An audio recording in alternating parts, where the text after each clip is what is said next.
...40 años y bueno, las cosas no... Uno está como más susceptible, más piensa de atrás y ver aquel pibe. Yo veo las fotos de hace 40 años y no me entra en mi cuerpo pensar qué es lo que hicieron con uno, ¿no? Y bueno, está decir la experiencia que uno lo hizo de un día para otro. Uno no estaba preparado para una guerra. ¿O te imaginás que me incorporan acá en Rosario el 5 de febrero? Y el 10 de abril estaba en Malvinas. O sea que el tema de instrucción fue lo poco también ahí. Claro, vos te imaginás que no tuvimos ni instrucción. Habíamos ido una vez sola. A mí me toca hacer el servicio militar en la primera brigada aérea, el Palomar. Bueno, nosotros nos incorporan y bueno, me toca en la compañía Policía Militar. Yo pertenecía ahí adentro de la aeronáutica. Y bueno, la instrucción era fíjate vos, de los desfiles. Y lo llevan, antes de ir a Malvinas, que sin saber también, lo llevan como un soldado más, a hacer instrucción de tiro a Campo de Mayo. Y bueno, yo no claro, ahí lo dieron un FAL, me acuerdo, y no era que lo enseñaron a desarmar el FAL, lo pusieron en posición de tiro y lo hacían tirar unos tiros, y nada más.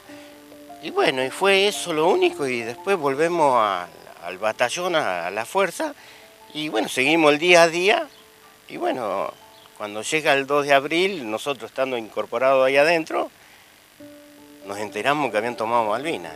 Y bueno, porque no era una cosa que se estaba hablando. No. Y bueno, y el día 6 de abril salimos de una guardia a las 8 de la mañana.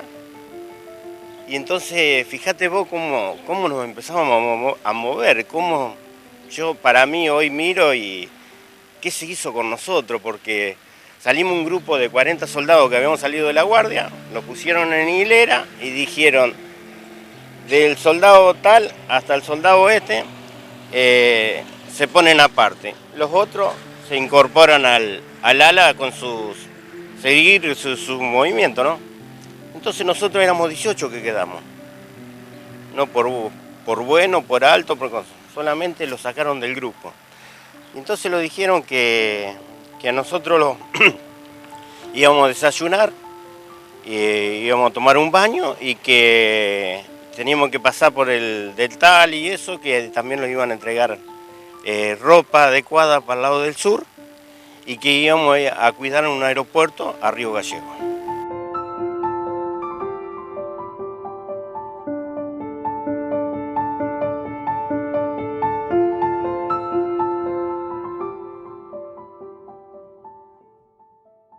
¿Vos te imaginás que para nosotros hacíamos casi 2 meses, hacía 40 días que estamos incorporados?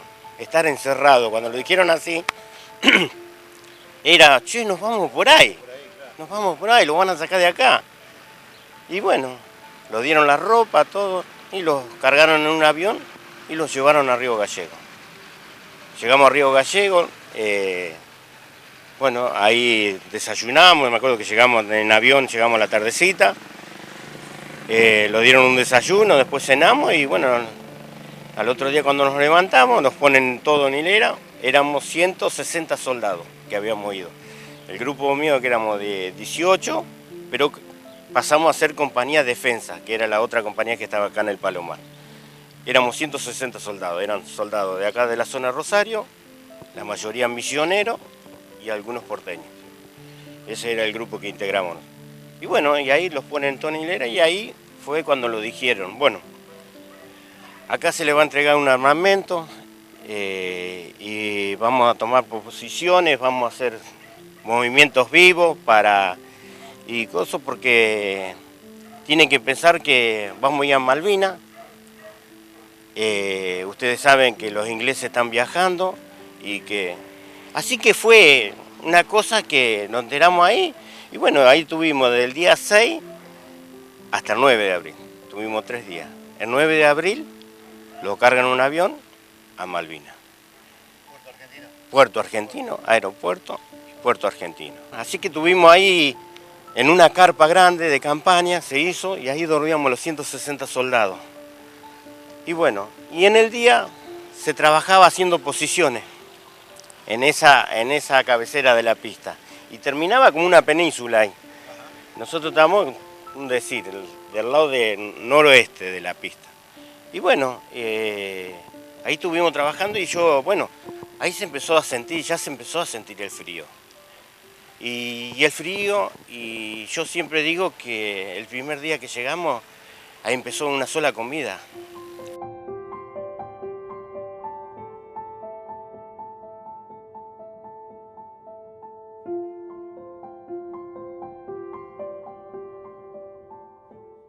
Por eso tenemos que tomar conciencia hoy, yo digo, cómo se actuaba y cómo estaban las cosas al revés, digo yo.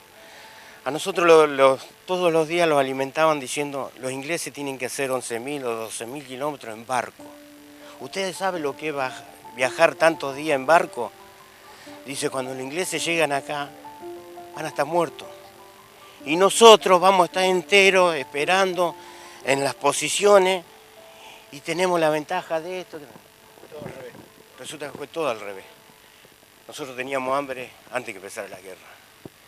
Nosotros éramos con movimientos vivos y cosas porque de noche era la desesperación a salir a buscar comida.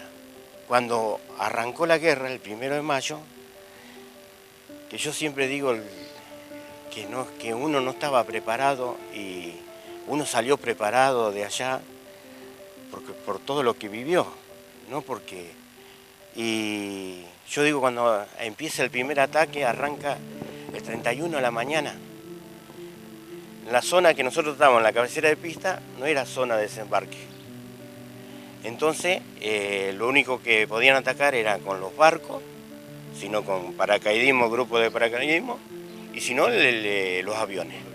Y bueno, y eso fue que lo tuvo 40 días nosotros, el ataque, todos los días de los barcos, tirándole al aeropuerto, y nosotros que estamos en la cabecera de cosas, caían bombas, era todo el día y toda la noche. Empieza la mañana, el 31, con los barcos. Vos te imaginás que en el mar, yo estaba en la primera línea y vos veías 30 metros y después no se veía más nada. Era una niebla todo el día, ¿me entendés? Vos lo único que escuchabas era el tuc y al ratito y cosas. Decía que los barcos estaban a 8, 9 kilómetros te tiraban, ¿me entendés?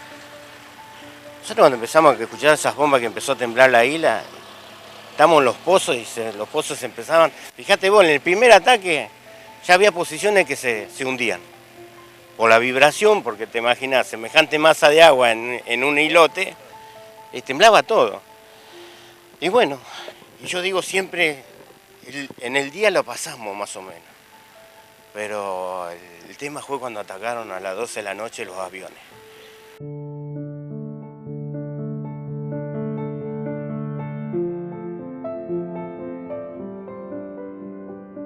Vos te imaginás que estamos adentro de un pozo y cuando te cae una bomba a 100 metros, a 200, a 300, no te imaginás lo que era estar adentro de un pozo, que vos no tenés radio, nosotros teníamos un radio de margen para ver en una quebrada, una ventanita para ver para el lado del mar, pero lo que pasaba arriba de nosotros y cosas, bueno, lo único que yo te digo, si no vos no morías apretado por el mismo pozo, era el lugar preferido de estar abajo de tierra. Te imaginás, entraron 6 aviones y siempre le hacían la cuenta que largaban 3 bombas cada una, ¿me entendés? ¿Te imaginás cómo temblaba la isla? Y nosotros nos golpeamos dentro del pozo porque vos te imaginás no escuchar nunca un ruido de eso. Por eso te digo, pensar que decís, che, no hubo preparación, no hubo... Escuchame, hablamos de los pilotos, de la aviación de nosotros, che, de 10, lo que hicieron los pilotos, pero ahí estamos, gente preparada, ¿me entendés? Está como el infante Marina, yo soy clase 63, y yo hablo con un combatiente de clase 62, y te dice, nosotros nos preparamos así, así, y te agarra una cosa por dentro y decir, che, ¿qué hicieron con nosotros? ¿Qué hicieron con mi compañero que no volvió? ¿Qué hicieron con la gente que se está muriendo hoy en día? Que no le pueden sacar lo que pasó en Malvinas. Y bueno, en el primer ataque muere el primer soldado aeronáutico, compañero mío, que lo agarró fuera de posición, haciendo rondines. Y vos decís, che, ¿cómo muere? Dice que estaban durmiendo pegado al aeropuerto, durmiendo en una carpa de lona. ¿Plena guerra? No, pará. ¿Cómo va a poner un...? Claro.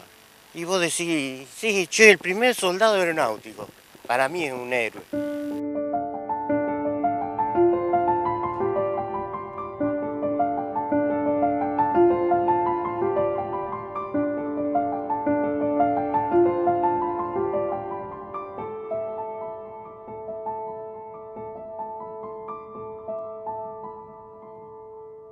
Cae una bomba y te alcanza una esquirla.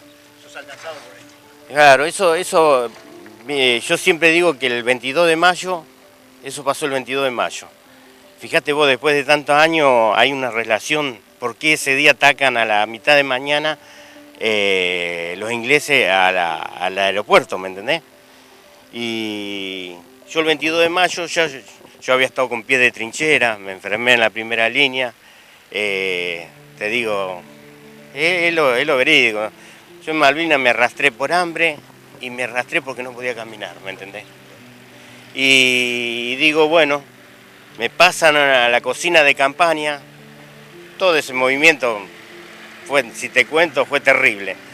Pero cuando voy a la cocina de campaña hay un suboficial, que siempre digo, un cordobés, que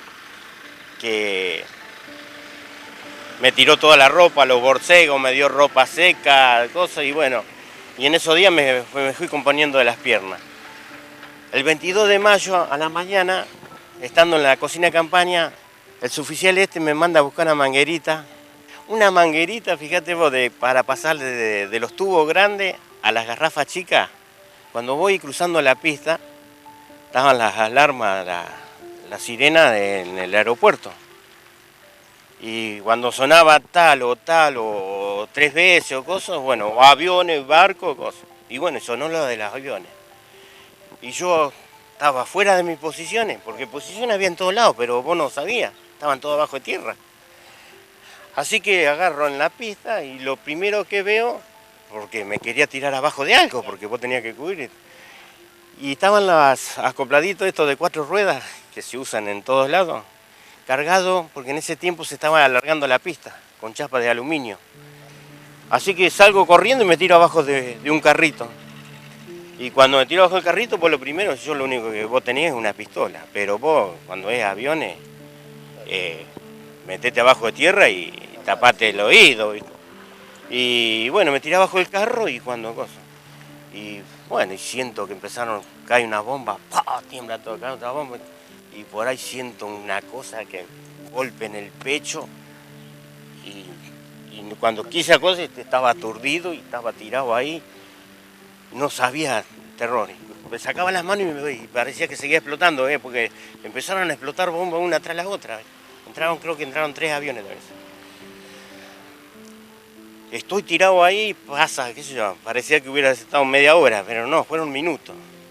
En un tiro sacaba la mano del oído y tenía un fuerte golpe en el pecho y sentía un dolor en la espalda.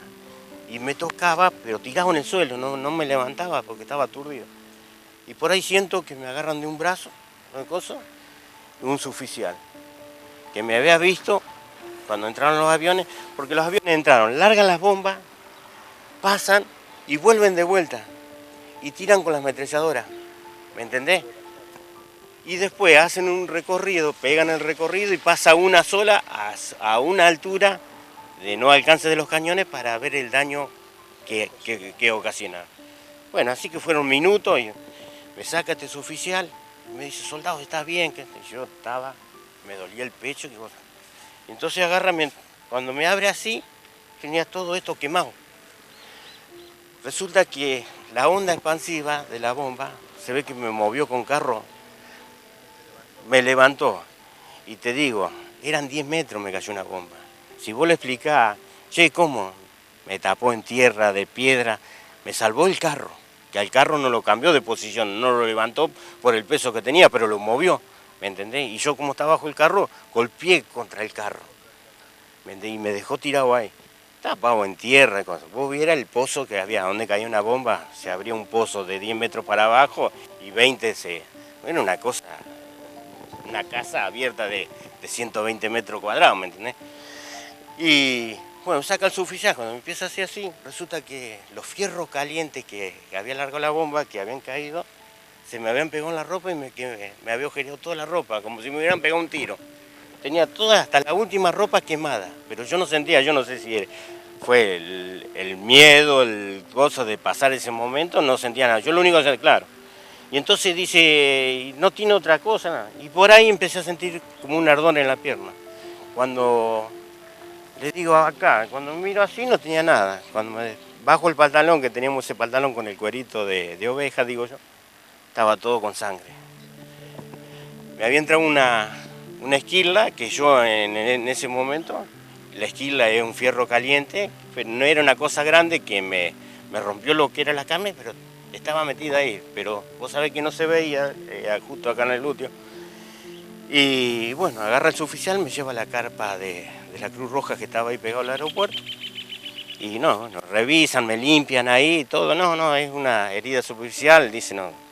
Bueno, fíjate vos, después cuando vengo acá a la vida común y corriente, a los 2 meses por ahí, sentía algo que me pinchaba, que me raspaba el pantalón y estaba saliendo el pedacito de fierro, que era como una uña, una cosa.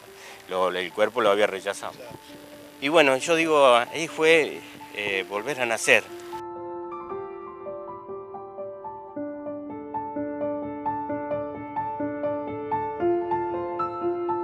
Yo cuento y digo, lo que uno piensa es cerrar los ojos y lo único que te sale, la única palabra es Dios, Dios, Dios, Dios. Yo cuando escucho hablar de un combatiente siento un respeto porque digo, che, porque yo digo, yo la pasé, ¿me entendés? Y te digo, y por ahí, por eso hay cosas que me chocan cuando digo, por ahí a lo mejor hay gente que no se va a meter nunca en el dolor, en el sufrimiento que haya pasado. Che, por ahí te dicen, che, tenés que volver, vos volverías a Malvinas. Y yo siempre me acuerdo, sí, volvería a Malvinas.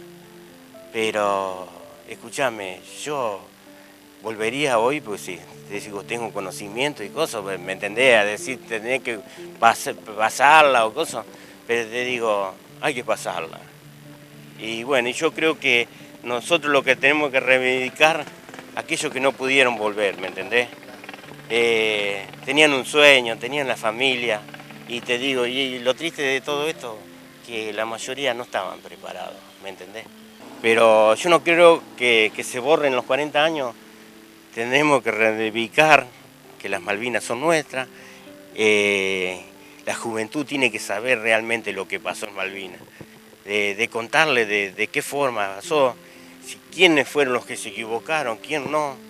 Yo a veces cuando volvimos de Malvinas, cuando volvimos al regimiento, y nos castigaban como si éramos culpables que habíamos perdido la guerra, ¿me entendés?